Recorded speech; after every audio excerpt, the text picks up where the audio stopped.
बे पासे असां ख़बर शेयर कंदासीं। कराची के मचसाने ख़िलाफ़ कराची के मुख़्तलिफ़ हंधनि ते धरना जारी आहिनि। एम ए जना रोड, नुमाइश चौरंगी, अब्बास टाउन, कामरान चौरंगी, गुलिस्तान जोहर, मलिर और ड्रिग रोड समेत ॿिनि इलाइक़नि में भी धरना जारी आहिनि। अहम ख़बर अवां ताईं शेयर पिया कयूं। कराची में जे मुख़्तलिफ़ इलाइक़नि में मचसाने ख़िलाफ़ धरना जारी आहिनि। एम ए जना रोड, नुमाइश चौरंगी, अब्बास टाउन, कामरान चौरंगी, गुलिस्तान जोहर, ड्रिग रोड समेत ॿियनि इलाइक़नि में भी धरना जारी आहिनि।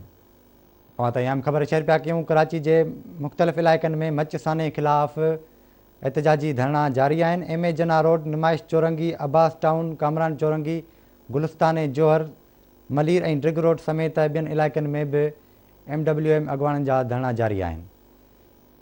अहम ख़बर अवां ताईं शेयर पिया कयूं। मचसाने ख़िलाफ़ कराची के मुख़्तलिफ़ हंधनि ते धरना जारी आहिनि। एम ए जना रोड, नुमाइश चौरंगी, अब्बास टाउन, कामरान चौरंगी, गुलिस्तान जोहर और ॿियनि इलाइक़नि में भी धरना जारी आहिनि। हिकु भेरो ॿीहर अवां सां ख़बर शेयर पिया कयूं। मचसाने ख़िलाफ़ कराची के मुख़्तलिफ़ हंधनि ते धरना जारी आहिनि। एम ए जना रोड, नुमाइश चौरंगी, अब्बास टाउन, कामरान चौरंगी, गुलिस्तान जोहर, मलिर और ड्रिग रोड समेत ॿियनि इलाइक़नि में भी धरना जारी आहिनि।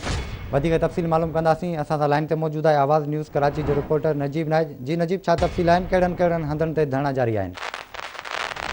जी बिल्कुल, मचसाने खिलाफ़ मुख़्तलिफ़ जेको आहे जंहिं ते धरना जारी आहिनि। कराची में ख़ासि तौर नुमाइश चौरंगी वटि, हिन खां अलावा गुलिस्तान जोहर में ऐं एम ए जना रोड ते ऐं ॿियनि मुख़्तलिफ़ जॻहियुनि ते बि जेको आहे एहतजाज जारी आहे, जंहिंमें ख़ासि तौर हज़ारा कम्यूनिटी ऐं ॿियूं मुख़्तलिफ़ कम्यूनिटीज़ जो गॾियल एहतजाज जेको आहे जारी आहे। वॾी तादाद आहे माण्हुनि जी जेके इन एहतजाज में शरीक आहिनि। उन्हनि जो चवणु आहे त जेसिताईं वफ़ाक़ी हुकूमत इन मामले ते जेको आहे वॾो को एक्शन न खणंदी, तेसिताईं असां एहतजाज जारी रहंदासीं। उन्हनि जो चवणु आहे त हुकूमत हर भेरे जेको आहे हज़ारा कम्यूनिटी ऐं ख़ासि तौर उतां जे माण्हुनि सां अहिड़ा ज़ुल्म वाक़ियो जॾहिं बि थिए थो त हुकूमत ऐलान करे थी, वफ़ाक़ी वज़ीर अचनि था, पर छाकाणि त हुते इहो सिलसिलो मुसलसिल जारी आहे, जे करे हाणे हू पंहिंजा एहतजाज जेको आहे इंसाफ़ मिलण ताईं जारी रखंदा।